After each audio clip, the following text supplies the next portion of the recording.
Hello everyone. तो last lecture में हमने कुछ स्टैंडर्ड फंक्शंस के इनवर्स लाप्लास ट्रांसफॉर्म देखे थे। तो आज के लेक्चर में हम वही फॉर्मूलाज पे सम सॉल्व करेंगे एंड वैसे सम सॉल्व करेंगे जो एग्जाम्स में पूछे जाते हैं। तो हमारा फर्स्ट सम है find the inverse Laplace transform of 1 minus root s divided by s square का होल स्क्वायर। तो सबसे पहले तो हम a minus b the whole square का फॉर्मूला लगा के ये ब्रैकेट ओपन कर देंगे। सो हमारा a माइनस बी स्क्वायर का formula is a square minus का 2ab plus b square, okay, plus b square and divide में s स्क्वायर है तो s रेज टू 4। तो हमें इसका लाप्लास ट्रांसफॉर्म फाइंड करना है। अब यहां पर हम सिंपली लिनियरिटी प्रॉपर्टी अप्लाई कर देंगे। सो फर्स्ट क्या हो जाएगा, inverse Laplace of 1 upon s raise to 4, ये फर्स्ट टर्म, माइनस का 2 कांस्टेंट है तो 2 बाहर एंड रूट s है तो s raise to half and इसे हम नीचे ले जाएंगे तो क्या हो जाएगा, s raise to 4 into s raise to minus half. तो वो हो जाएगा inverse Laplace of 1 upon s raise to 7/2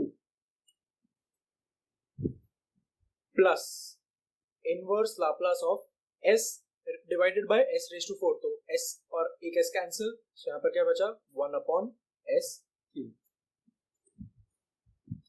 तो यहां पर कौन सा फॉर्मूला अप्लाई होगा, inverse Laplace of 1 upon s raise to n का।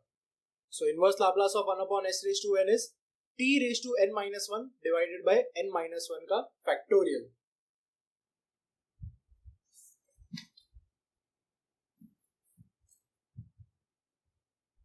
तो यहाँ पर क्या हो जाएगा, t raised to n minus 1, तो n क्या है 4, so t cube divided by 3 factorial।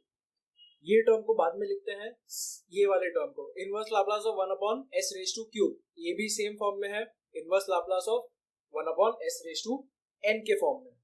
सो इसका भी क्या फॉर्मूला होगा, t raise to n minus 1 and n क्या है 3, so t square divided by 2 factorial. अब हम सॉल्व करेंगे ये वाले टर्म को, ये भी 1 upon s raise to n के फॉर्म में है बट ये यहाँ पर एक फ्रैक्शन है। सो फ्रैक्शन के लिए कौन सा फॉर्मूला है, inverse Laplace of 1 upon s raise to n is t raise to n minus 1 divided by gamma n। तो यहाँ पर वो फॉर्मूला अप्लाई कर देंगे। So t raise to n minus 2 times into t raise to n minus 1, so t raise to 7/2 minus 1 which is 5/2 divided by gamma of 7/2, correct. अब हमें ये term, ये ऑलरेडी सॉल्व है, हमें ये टर्म को सॉल्व करना है, गामा 7/2 को हमें सॉल्व करना है। तो हमें गामा ऑफ 7/2 को सॉल्व करना है। हमारा क्वेश्चन है यहाँ पे गामा ऑफ 7/2। तो हमने हमारे सेकेंड सेमेस्टर में पढ़ा था कि gamma of n+1 is equal to n gamma n। तो हमें गामा 7/2 को ये फॉर्म में लिखना है। सो इसे मैं क्या लिख सकता हूँ, gamma of 5/2 plus 1। Gamma of 5/2 कितना होगा, गामा ऑफ 7/2। तो इसे हम क्या लिख सकते हैं, 5/2 gamma of 5/2, correct. Gamma n+1 is gamma n। तो इसे हमने 5/2 गामा 5/2 लिख दिया। अभी 5/2 अगेन यहाँ पर गामा n+1 का फॉर्मूला लगाएंगे। सो यहाँ पर 5/2 है, सो इनटू इसे क्या 5/2 को क्या लिख सकते हैं, 3/2 प्लस 1, करेक्ट। अभी अगेन कौन से फॉर्म में आ गया, गामा n+1 3/2 प्लस 1। तो इसे हम कौन से फॉर्म में लिख देंगे, n gamma n which is equal to 5/2 into 3/2 into gamma of n। Similarly यही स्टेप अप्लाई करेंगे, यहाँ पर 3/2 है तो यहाँ पर क्या लिखेंगे 1/2 प्लस 1। तो अगेन ये 1/2 बाहर आ जाएगा, सो 5/2 इंटू 3/2 इंटू 1/2 और गामा 1/2 एंड हमें पता है कि gamma of 1/2 is equal to root of 5। तो हमारा फाइनल आंसर क्या हुआ? 15/8 इंटू रूट 5। तो ये था हमारा आंसर गामा ऑफ 7/2 का। तो हमारा नेक्स्ट स्टेप क्या होगा? t³/3 फैक्टोरियल प्लस का t²/2 फैक्टोरियल, ये तो वैसा का वैसा, minus of 2 times t⁵5/2 divided by gamma 7/2 का वैल्यू क्या आया हमें?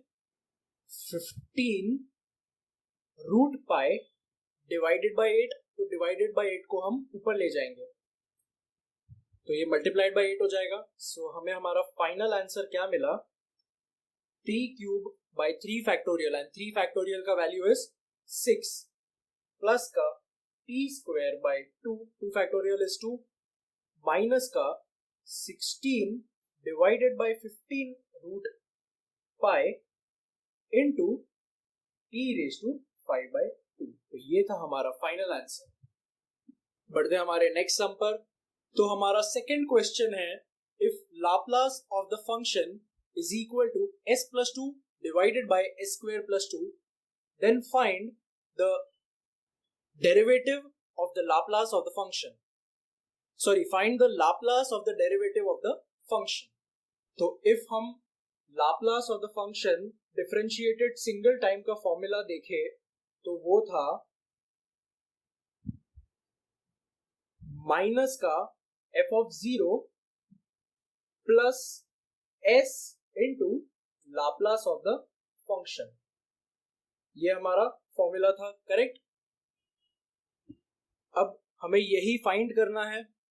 अब ये फॉर्मूला के अकॉर्डिंग लाप्लास ऑफ f(t) तो हमें गिवन है, तो simply s into the function कर देंगे तो हमें ये टर्म मिल जाएगी। बट हमें f(0) फाइंड करना है एंड इफ हम रिकॉल करेंगे तो 0 हम f(t) में सब्स्टिट्यूट करते थे, तो उसके लिए हमें क्या फाइंड करना पड़ेगा?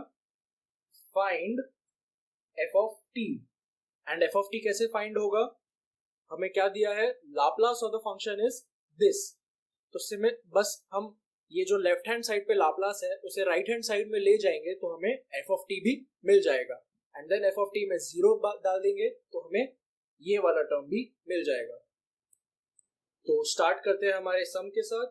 सो Laplace of the function is equal to s+2 divided by s²+2 and हमें f(t) फाइंड करना है, सो लाप्लास को वो साइड ले जाएंगे। सो f(t) is equal to inverse Laplace of s+2 divided by s²+2। I hope ये स्टेप आपको क्लियर है। So according to linearity property हम स्प्लिट कर देंगे। So inverse Laplace of s upon s²+2 plus, अब 2 कांस्टेंट है सो 2 बाहर, into inverse Laplace of 1 upon s²+2। अब ये दोनों फॉर्मूलाज हमारे पास गिवन है, सो फॉर्मूला अप्लाई करेंगे। सो inverse Laplace of s upon s²+2, inverse Laplace of s upon s²+, यहाँ पर a² है तो हमें क्या आ जाएगा answer? cos of √2t। Similarly plus का 2 inverse Laplace of 1 upon s²+a² is 1 upon a into sine of at। तो यहाँ पर तो 2 है तो यहाँ पर √2 आ जाएगा, √2 का स्क्वायर। ओके, ये स्टेप लिख लेते हैं हम। सो हमारा नेक्स्ट स्टेप क्या होगा? Find the inverse Laplace of s upon s² √2 का स्क्वायर, करेक्ट, प्लस का 2 times into inverse Laplace of 1 upon s square plus root 2 का स्क्वायर। अब तो हम फॉर्मूला अप्लाई कर सकते हैं स्ट्रेट फॉरवर्डली। सो यहां पर क्या आएगा, cos of root 2t plus 2 and root 2 divide में into sine of root of 2t। तो ये हमें मिल गया function. And according to formula हमें फंक्शन मिलने के बाद उसमें एफ ऑफ जीरो मतलब एफ ऑफ जीरो फाइंड करना है, तो हम जीरो पुट कर देंगे t में। तो जैसे ही यहां पर जीरो पुट करेंगे, so F of zero is equal to cos of zero, पूरा का पूरा टर्म जीरो हो जाएगा, plus 2 by root 2 of sine of zero. Therefore, f of 0 will be equal to cos of 0 का वैल्यू 1 and sin 0 का value 0, तो 2 by root 2 भी 0। So finally हमें f of 0 मिल गया। अब सिंपली हम उस फॉर्मूला में सब्स्टिट्यूट कर देंगे। Therefore, Laplace of derivative of the function is equal to minus का f of 0 and f of 0 कितना मिला 1, so माइनस का 1 plus of s into Laplace of the function, and Laplace of the function given है, कितना है, क्या है, s plus 2 divided by s square plus 2। Simply हम इसे मल्टीप्लाई कर देंगे। सो माइनस का 1 प्लस का s square plus 2s divided by s square plus 2। अब इसे थोड़ा सिंप्लीफाई करके हमारा फाइनल आंसर आ जाएगा 2 into S minus 1 divided by s square plus 2। तो ये था हमारा फाइनल आंसर। अब बढ़ते हैं हमारे थर्ड सम पर। तो हमारा नेक्स्ट क्वेश्चन है, prove that inverse Laplace of 1 upon S into cos of 1 upon S is equal to 1 minus T square by 2 factorial का square plus t raise to 4 divided by 4 factorial का square. तो हमें ये prove करना है। अब हमें ये प्रूव करने के लिए cos x सीरीज है, उसका फॉर्मूला याद होना चाहिए, उसके बिना हम सॉल्व नहीं कर पाएंगे।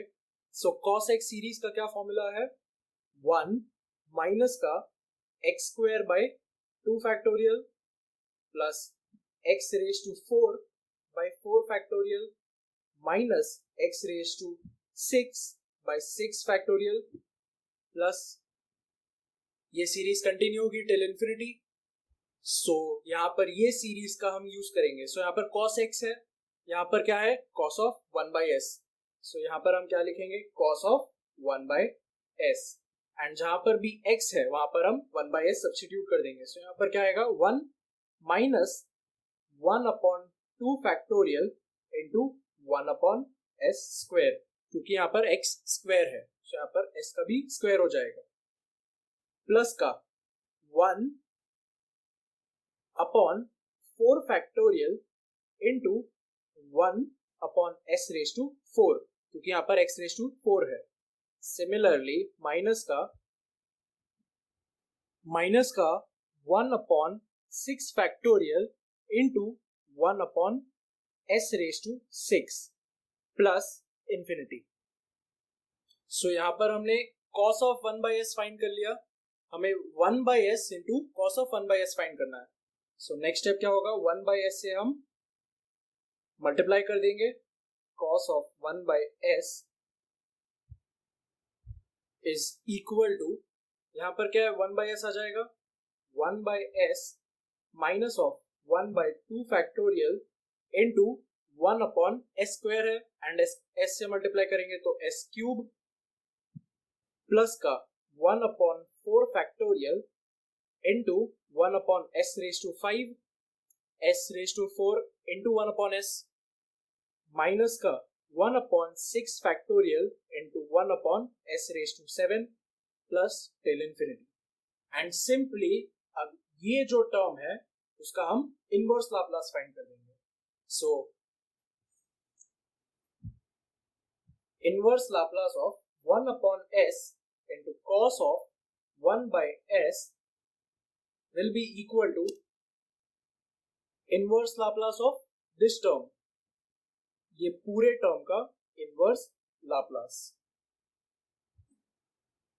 विच is equal to inverse Laplace of 1 upon S कितना होता है 1, according to formula inverse Laplace of 1 upon S is 1 minus का 1 upon 2 factorial into 1 upon S cube का inverse Laplace, 1 upon S cube का inverse Laplace t raise to n minus 1 divided by n minus 1 का factorial, तो t square divided by 2 factorial plus का 1 upon 4 factorial into inverse Laplace of 1 upon s raise to 5, तो again same formula t raise to n minus 1 which is t raise to 4 divided by n minus 1 का factorial, तो यहाँ पर 2 factorial 2 factorial, 2 factorial का square हो जाएगा 4 factorial 4 factorial 4 factorial का square, so next term क्या हो जाएगा t raise to 6 by 6 factorial का स्क्वायर। तो आई होप ये सीरीज समझ गई हो, सो बस ये सीरीज को एंड में लिख देंगे 1 minus t square by 2 factorial का square plus t raise to 4 upon 4 factorial का स्क्वायर माइनस का t raise to 6 upon 6 factorial का square plus till infinity. I hope ये सम सबको क्लियर है। Thank you for watching this video and keep watching. अगर आपको ये video अच्छा लगा तो please like, share it with your friends and subscribe to my channel. Thank you.